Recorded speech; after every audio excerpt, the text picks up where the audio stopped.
এখানে ওই রথযাত্রার দিন উদ্বোধন হয়েছিল, সেখানে আজকে বাৎসরিক অনুষ্ঠান হচ্ছে।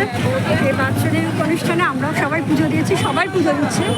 আর এখানে আমি প্রসাদ নিয়েছি, এখন এখানে ভোগ বিতরণ হচ্ছে, দেখবে চলো আমাদের সাথে।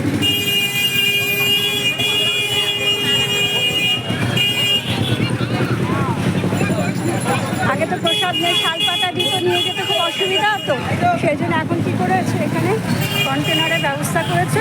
সবাই আসছে একটা করে কন্টেনারে করে ভোগ দিয়ে নিয়ে চলে আসছে, কেউ খাচ্ছে কেউ নিয়ে যাচ্ছে। আমি অবশ্যই নিয়ে যাব, আমি নিয়ে গেলে আমার বাড়িতে আমি আমার হাজব্যান্ড আছি, তাহলে আমার হাজব্যান্ডেরও প্রসাদটা খাওয়া হবে। দেখো লাইন, দেখো কত বড়। লাইনে দাঁড়াও, লাইনে দাঁড়াও, পরে দাঁড়ালে আর হবে না। ঠিক আছে, আপনি বিশাল লাইন হয়ে গেছে। ঠিক আছে, রাখছি, বাই, টাটা।